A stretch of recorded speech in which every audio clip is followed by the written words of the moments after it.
Shalom Bapak Ibu Saudara, kembali bertemu dengan saya Yunus. Hari ini kita akan memuji, hari ini kita akan menyembah Allah kita yang hidup. Karena sudah begitu banyak perbuatan-perbuatan Tuhan dalam hidup kita.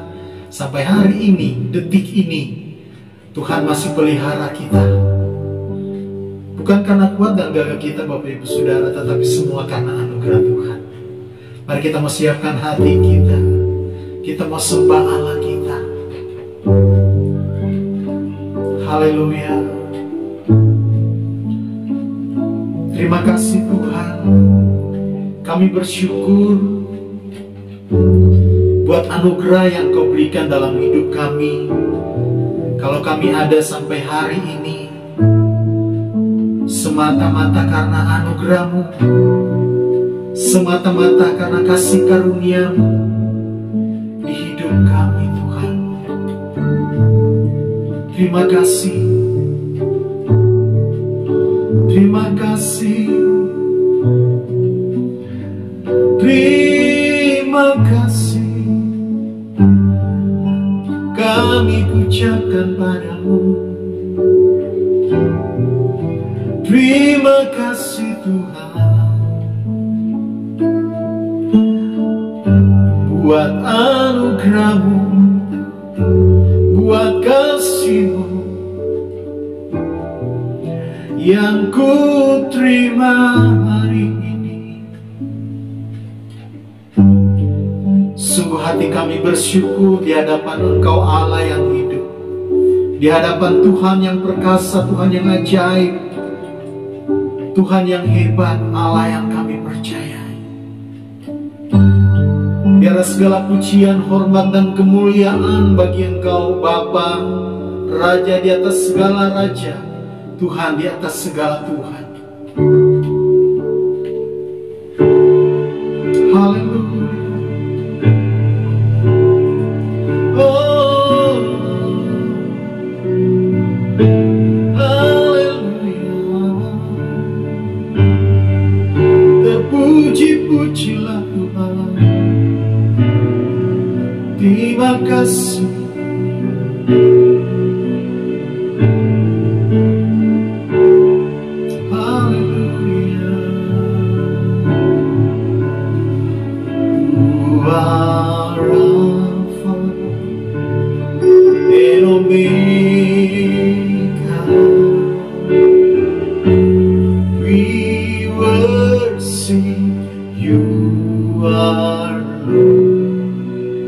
You are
Yesusku,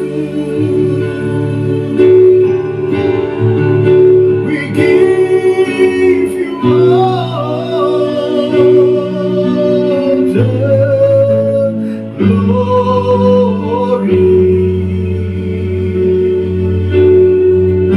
We worship you alone. You are worthy to be praised.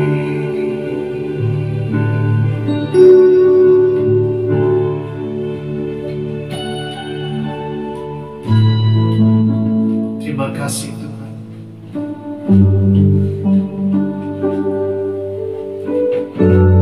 Atas karunia-Mu, atas kebaikan-kebaikan-Mu dalam hidup kami. Tiba bagi kami mendengar kebenaran.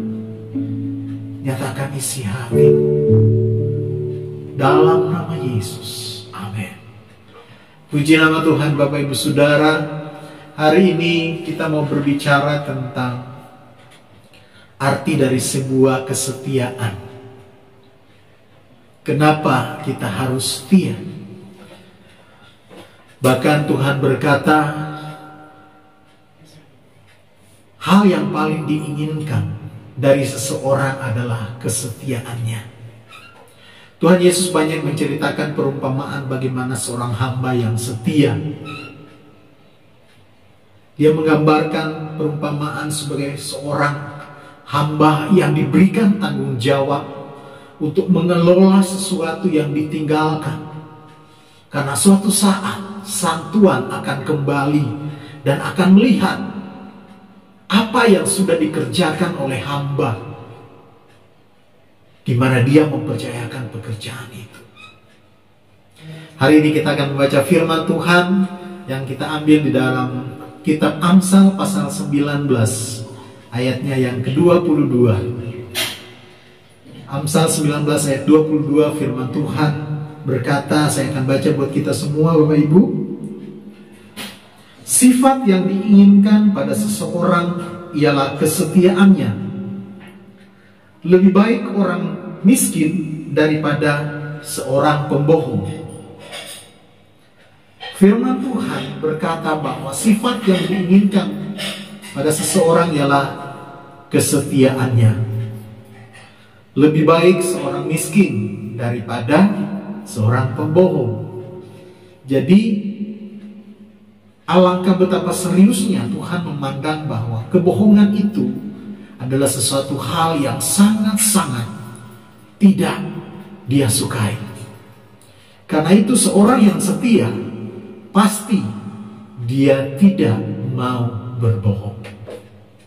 Nah Bapak Ibu, berbicara tentang kesetiaan, kita bisa belajar dari perumpamaan-perumpamaan yang Tuhan Yesus pernah sampaikan dalam pelayanannya, di mana ada seorang tuan mempekerjakan beberapa hambanya, dan dia mempercayakan pekerjaan ini karena dia akan tinggalkan, karena suatu saat dia pasti akan kembali. Tapi kapan kembalinya, hamba-hambanya tidak mengetahui waktunya. Tuannya hanya berpesan, tolong kerjakan setiap pekerjaan yang sudah aku berikan kepada kalian, dan aku percayakan hartaku kepada kalian untuk kalian pergunakan sebaik-baiknya. Karena suatu saat saya akan datang untuk melihat hasil pekerjaan kalian. Banyak hal yang terjadi Bapak Ibu Saudara di dalam kehidupan kita. Ketika kita dipercayakan oleh seseorang, apakah kita mau melakukan itu, mau melipat gandakan apa yang sudah dipercayakan, atau kita hanya cukup seperti hamba yang menimbun uangnya dan tidak melipat gandakannya sehingga tidak ada keuntungan. Karena dia berpikir bahwa tuanku adalah tuan yang jahat, buat apa saya menghasilkan sesuatu buat dia. Tetapi berbeda dengan orang-orang yang betul-betul setia terhadap tuannya. Mereka melipat gandakan apa yang sudah dipercayakan bagi mereka. Ada yang 3 kali lipat, 5 kali lipat. Ada yang 30 kali lipat, 60 kali lipat, bahkan 100 kali lipat. Nah, Bapak Ibu Saudara, hari-hari ini adalah hari-hari di mana kita sedang menanti kedatangan Tuhan untuk kedua kalinya. Dan Tuhan berjanji bahwa setiap orang yang setia, kepadanya akan diberikan mahkota kehidupan. Ada reward, ada penghargaan, ada imbalan, ada upah yang menanti buat setiap orang yang setia kepada Tuhan. Setia terhadap pekerjaan-pekerjaan Tuhan, setia terhadap pelayanan-pelayanan yang Tuhan percayakan dalam kehidupan kita, setia terhadap ujian-ujian atas setiap persoalan-persoalan yang kita hadapi. Apakah kita tetap setia atau kita mulai meninggalkan Tuhan, mulai tidak percaya kepada Tuhan? Apalagi mulai menjauhkan diri dari pertemuan-pertemuan ibadah, menjauhkan diri dari persekutuan-persekutuan, menjauhkan diri dari waktu-waktu pribadi kita dengan Tuhan. Maka dengar baik, ketika kita mulai menjauhkan diri dari hal-hal tersebut, maka kita sebenarnya sedang membuat jarak dengan Tuhan, sedang membuat hati kita menjauh dari Tuhan. Jangan sampai hal itu terjadi. Karena kalau sampai hal itu terjadi, Bapak Ibu Saudara dengar baik, saya mau katakan bahwa kita akan menjadi wanita-wanita yang bodoh, perempuan-perempuan yang bodoh, yang tidak menyediakan minyak pada pelita yang seharusnya mereka siapkan. Beda dengan wanita-wanita yang bijaksana. Mereka setia, dan apapun mereka persiapkan, karena mereka tahu sang pengantin akan datang untuk kedua kalinya. Hari-hari ini kita mungkin mulai berkurang, mulai surut iman percaya kita, mulai tergoda untuk berpikir bahwa kok Tuhan gak datang-datang. Ada waktu yang delay, Bapak Ibu Saudara, ada waktu yang delay. Pesawat aja bisa delay. Kenapa? Supaya ada kesempatan buat mereka yang belum siap, mereka yang terlambat mempersiapkan dirinya. Masih ada kesempatan yang Tuhan berikan agar supaya setiap orang masuk dalam rencana Tuhan, masuk dalam rancangan Tuhan, di mana Tuhan ingin setiap kita diselamatkan. Tuhan tidak ingin satupun dari setiap kita terhilang dari hadapannya. Tuhan mau kita dikumpulkan, Tuhan mau kita semua diselamatkan. Persoalannya adalah, apakah kita mau tetap setia menanti Tuhan? Banyak kita tidak setia dalam ibadah-ibadah kita. Hari-hari ini adalah hari-hari penentuan, waktu-waktu penantian. Jangan sampai kita tidak mempersiapkan diri kita. Dunia sedang bergejolak dan dunia sedang menuju penggenapan daripada apa yang ada di firman Tuhan. Karena itu, baca Bapak Ibu firman Tuhan dengan benar, awasi setiap situasi, pelajari setiap hal yang terjadi dalam dunia ini. Kalau Bapak Ibu jeli, maka sebenarnya kita sedang ada di penghujung akhir zaman. Dan segala sesuatu sudah semakin jelas. Firman Tuhan berkata di hari-hari terakhir orang akan semakin jahat. Bahkan hari-hari ini kejahatan yang tidak pernah terjadi di masa yang lalu sudah terjadi dan terang-terangan, Bapak Ibu Saudaraku. Kenapa? Karena memang waktunya sangat-sangat singkat. Iblis tahu bahwa waktunya sudah sangat singkat. Karena itu dia bekerja secara cepat, bekerja secara luar biasa, agar supaya banyak orang yang terseret dan masuk di dalam apa yang iblis tawarkan. Bahkan agama itu menjadi alat perpecahan. Agama menjadi alat untuk nafsu manusia. Agama yang seharusnya bertujuan untuk memberikan satu berita-berita damai sejahtera,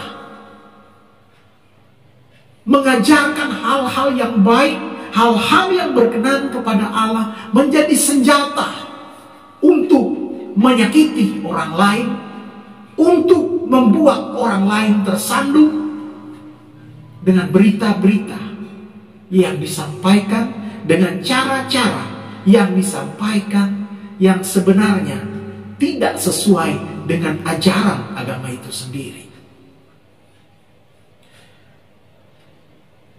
Tuhan Yesus dalam pelayanannya selalu membawa berita damai sejahtera, selalu memberikan kata-kata yang dapat membuat setiap orang imannya dibangkitkan, yang hatinya remuk dibalut, dibangkitkan, disemangati, yang tidak punya pengharapan diberikan motivasi sehingga memiliki pengharapan. Tetapi hari-hari ini apa yang kita lihat, Bapak Ibu Saudara? Banyak orang saling menjatuhkan, banyak orang saling mencelah, saling memaki, saling mengutuk. Apa yang sedang terjadi? Firman Tuhan berkata, dunia ini sedang lenyap dengan keinginannya, keinginan-keinginan dagingnya, keinginan-keinginan untuk melakukan kejahatan. Dunia ini sedang jatuh ke dalam satu pola kejahatan yang luar biasa. Orang tua tidak pernah menghargai anaknya, bahkan melecehkan anaknya. Di mana kasih orang tua? Anak-anak sudah tidak peduli dengan orang tua, lebih cenderung suka hal-hal yang dia senangi. Di rumah sibuk sendiri dengan gadget, dengan game, dengan chatting. Seolah-olah di rumah tidak ada orang tua. Demikian juga orang tua sebaliknya. Seolah-olah di rumah tidak ada orang lain. Komunikasi itu tidak dibangun kembali, sehingga timbullah perseteruan antara orang tua dan anak. Tapi inilah yang Tuhan bilang, bahwa orang anak-anak akan berontak terhadap orang tua, tidak peduli terhadap agama. Kenapa? Karena ini adalah hari-hari terakhir. Dan hal-hal ini membuat seseorang itu mulai jauh dari Tuhan. Saking sibuknya dengan hal-hal duniawi, lupa akan Tuhan. Dimanapun kita berada, Bapak Ibu Saudaraku, Tuhan ingin kita menjadi saksi-saksi Kristus. Apapun di marketplace, apapun yang sedang kita kerjakan, apapun yang menjadi tugas kita, biarlah kita menjadi duta-duta Allah, duta-duta kerajaan Tuhan, membawa ciri khas kerajaan surga, ciri khas pengikut-pengikut Kristus, bukan menjadi serupa dengan dunia ini. Itu sebabnya di dalam Roma 12 Tuhan berkata, janganlah kamu menjadi serupa dengan dunia, dengan pola pikir, dengan cara hidup dunia, tetapi berubahlah oleh pembaharuan budimu, supaya engkau dapat mengenal, dapat mengetahui mana kehendak Allah, apa yang baik, yang berkenan, dan yang sempurna. Bagaimana kita bisa mengenal Allah kalau kita tidak setia di hadapan Tuhan? Dan kesetiaan itu dapat dibuktikan lewat setiap ujian. Nah, ujian apa? Ujian-ujian yang datang, persoalan-persoalan yang datang akan mulai menguji seberapa besar kita percaya kepada Tuhan, seberapa besar kita tahu dan kita yakini dengan iman kita bahwa Allah adalah Allah yang sanggup membuat mujizat, adalah Allah yang sanggup menyembuhkan. Tapi ketika kita berhadapan dengan sakit penyakit, kita berharap, tapi tidak sembuh-sembuh, maka perlahan-lahan kesetiaan itu mulai berkurang. Jangan-jangan saya salah menyembah Tuhan. Jangan-jangan saya salah. Jangan-jangan Tuhan tidak sayang kepada saya. Kita sedang diuji. Contoh yang paling simpel yang Bapak Ibu Saudara bisa dapat di dalam firman Tuhan adalah Ayub. Bagaimana Ayub adalah seorang yang saleh. Dia tahu Tuhan dari perkataan-perkataan orang, dari ajaran-ajaran orang. Tetapi apa yang dilakukan Ayub? Ayub dalam cara hidupnya, dalam pola hidupnya, dalam gaya hidupnya, melakukan apa yang diperintahkan sesuai dengan apa yang dia dengar tentang Tuhan.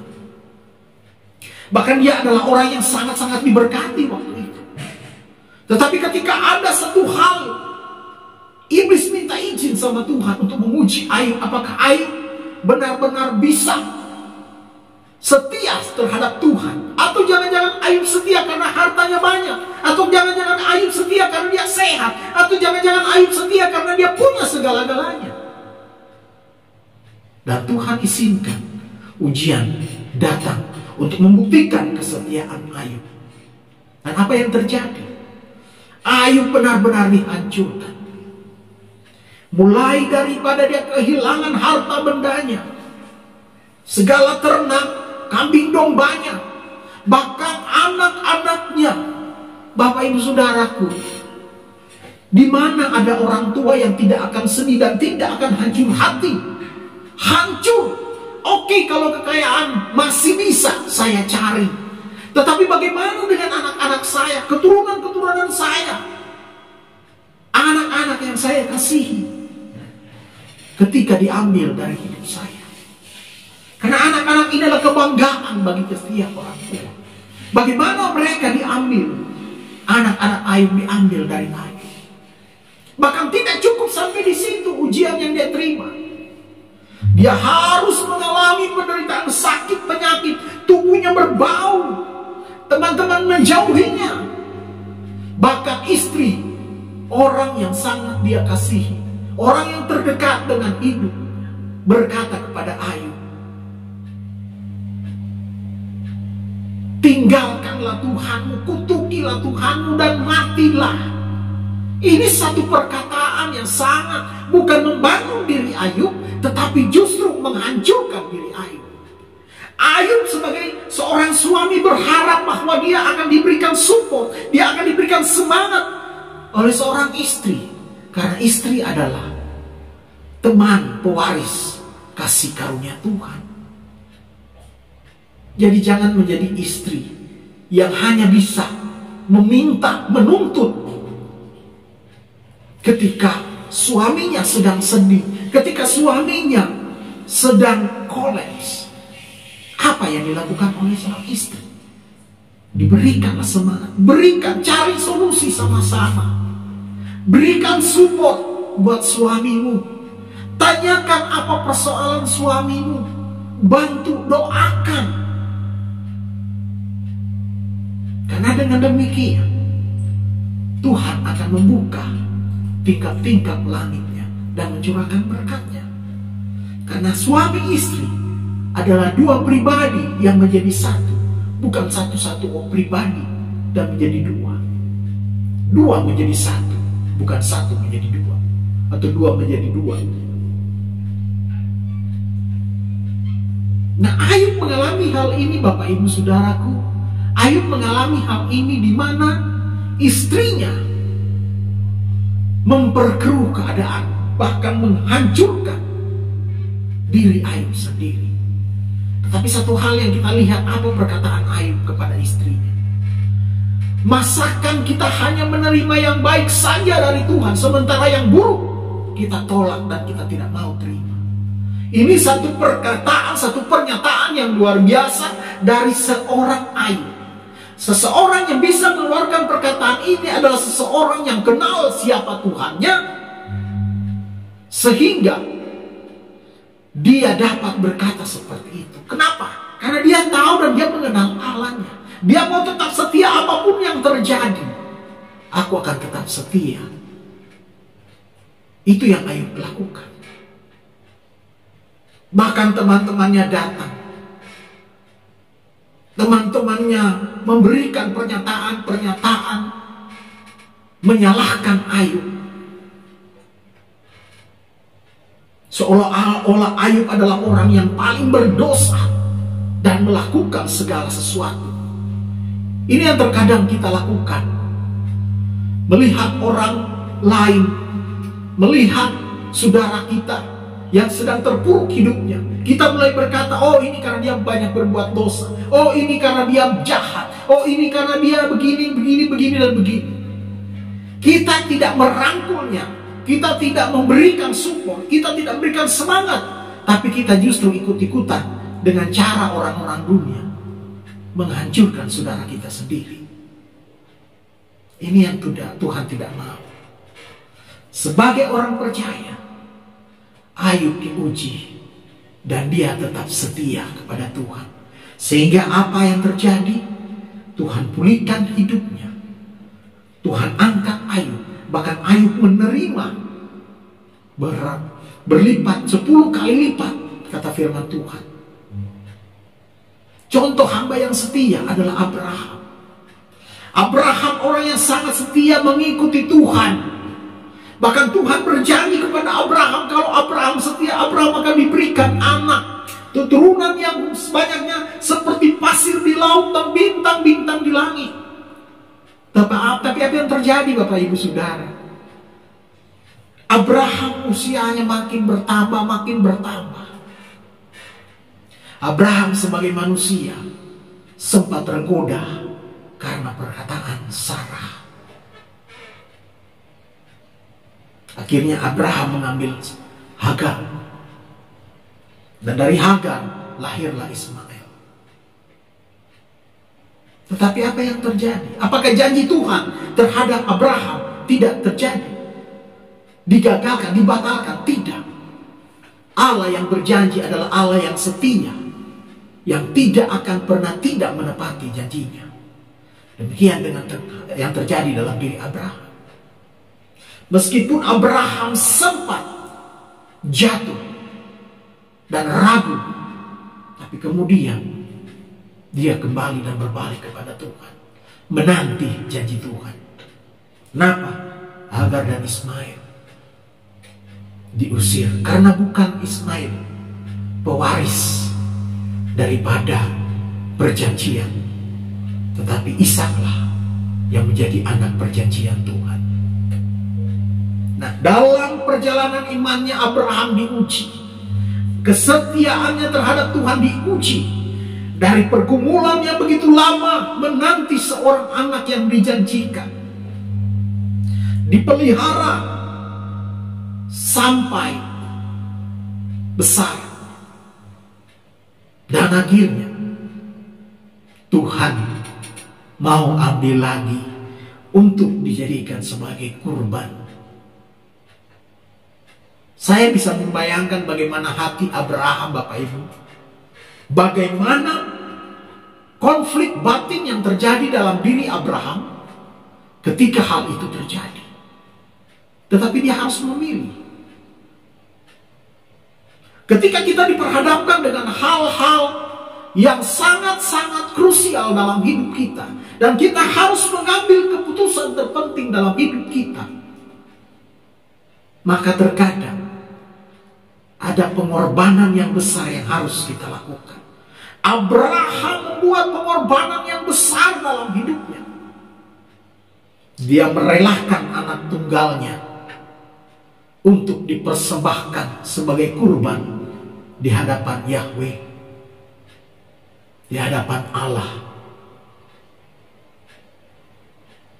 Dan apa yang terjadi ketika Abraham dalam perjalanan menuju Gunung Moria, Ishak memikul kayu bakar, Abraham membawa perapian.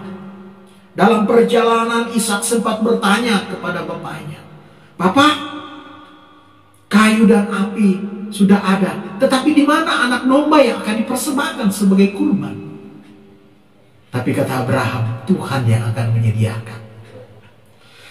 Bagaimana Bapak Ibu Saudara-saudara bisa bayangkan ketika Abraham diberikan satu pertanyaan itu, diberikan pertanyaan oleh Ishak, Bapak, kayu bakar dan api sudah ada di mana kurban?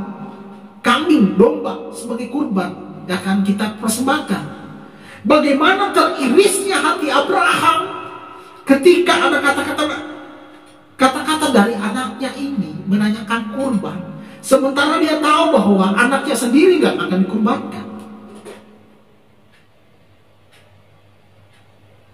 Saya percaya bahwa semalam-malaman sebelum mereka jalan ke Gunung Moria, Abraham tidak bisa tidur. Bahkan selama perjalanan sampai di Gunung Moria, pergumulan Abraham sangat-sangat berat. Seorang bapak bisa mengorbankan apa aja demi seorang anak, Bapak Ibu Saudara. Dia tidak akan berpikir macam-macam demi menyelamatkan anaknya. Dia akan melakukan apa aja, apalagi anak tunggal. Ini yang terjadi. Saudara bisa bayangkan konfrontasi yang terjadi dalam batin Abraham antara melakukan kehendak Allah dan mempertahankan apa yang menjadi milik kepunyaannya, apa yang menjadi haknya.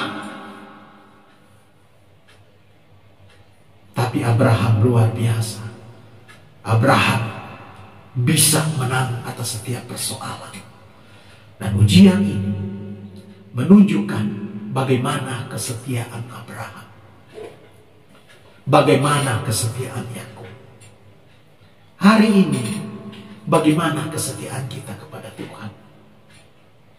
Apakah dengan pandemi yang sudah 2 tahun membuat kita mulai jauh dari hadirat Tuhan, atau semakin membuat kita erat dengan Tuhan? Firman Tuhan berkata bahwa ada satu kemurahan Tuhan yang Tuhan berikan buat kita. Jika kita tidak setia, Dia tetap setia. Itulah Tuhan. Tetapi bukan berarti kesetiaan Tuhan tidak ada batasnya. Ada waktunya, di mana waktu-waktu perkenanan Allah. Ketika Allah berkenan setia dalam hidup kita, maka Dia akan tetap setia. Tetapi ada batasan waktu, kita diberikan kesempatan untuk setia kepada Tuhan, untuk kembali kepada Tuhan. Tapi kalau kita tidak pergunakan waktu itu, maka kita akan menjadi seperti 5 gadis yang bodoh tadi, kehilangan kesempatan untuk kekekalan. Hari ini firman Tuhan di dalam Amsal 19 ayat 22, bahwa sifat yang diinginkan pada seseorang adalah kesetiaannya. Untuk mau setia, maka kita perlu memperbanyak waktu-waktu kita dengan Tuhan. Untuk mau setia, kita perlu memperbanyak waktu-waktu kesempatan kita. Pergunakan waktu yang ada untuk mengenal Allah kita, mengenal Tuhan kita lewat doa, lewat pujian penyembahan, lewat membaca firman, merenungkan firman Tuhan siang dan malam. Kita sedang melatih diri kita. Rasul Paulus pernah berkata bahwa latihan badani terbatas gunanya, tetapi latihan rohani mengandung janji. Karena itu latih diri kita, Bapak Ibu Saudara, di hari-hari ini untuk menjadi pribadi-pribadi yang setia. Tetaplah setia, karena orang-orang yang setia akan memperoleh mahkota kehidupan, akan memperoleh mahkota keabadian, yaitu kekekalan bersama Tuhan. Waktu Tuhan datang, Dia berkata, "Hai hambaku yang setia, masuklah ke dalam kebahagiaan Tuhanmu." Wow. So, Bapak Ibu Saudara, dengan firman Tuhan ini, mari kita tetap setia kepada Tuhan. Haleluya. Amin.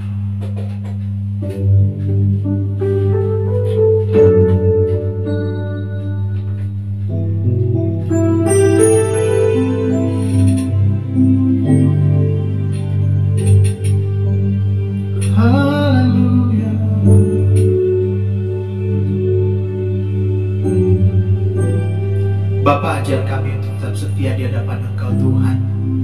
Hari ini kami boleh mendengarkan sabda kebenaran firman. Biarlah kami menjadi pribadi-pribadi yang tetap setia di tengah situasi kondisi yang tidak baik hari-hari ini. Tetapi satu hal yang kami percaya, bahwa Allah kami Allah yang setia, dan kami mau tetap setia kepada Engkau Tuhan. Apapun yang terjadi dalam hidup kami akan tetap setia kepada-Mu. Terima kasih untuk kebenaran firman-Mu. Terima kasih Tuhan, bahwa kami menjadi pribadi-pribadi yang hari-hari ini semakin mempersiapkan diri kami, bertahan di dalam setiap ujian iman kami, tetap menjadi orang-orang yang setia, menjadi orang-orang yang berkemenangan di dalam Engkau Tuhan. Berkati para pendengar dimanapun berada Tuhan. Biarlah kebenaran-Mu yang sudah disampaikan mendatangkan damai sejahtera buat setiap kami, mendatangkan kesembuhan bagi yang sakit, mendatangkan kekuatan bagi yang lemah. Diberkatilah Engkau di dalam nama Bapa, Anak, dan Roh Kudus. Ketika Engkau sedang menghadapi persoalan dengan baik, aku berdoa di dalam nama Tuhan Yesus Kristus. Tuhan memberi Engkau kesanggupan, Tuhan memberi Engkau kekuatan menghadapi setiap persoalan hidup. Tuhan berikan solusi jalan keluar buat Engkau di dalam nama Yesus.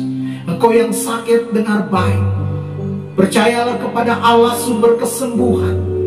Dia yang sanggup melakukan mujizat di dalam hidupmu. Gantungkan harapmu sebesar-besarnya, buka hatimu selebar-lebarnya, berserah di hadapan Tuhan. Di dalam nama Tuhan Yesus Kristus, kesembuhan Allah mengalir dalam hidupmu di dalam nama Yesus Kristus. Bilur-bilurnya menyembuhkan engkau. Apapun sakit penyakitmu, di dalam nama Tuhan Yesus Kristus, disembuhkan, disembuhkan, disembuhkan di dalam nama Yesus. Terima kasih Tuhan. Lakukanlah apa yang Kau pandang baik bagi setiap kami, dan biarlah kehendak-Mu terjadi atas hidup kami. Di dalam nama Tuhan Yesus Kristus. Haleluya.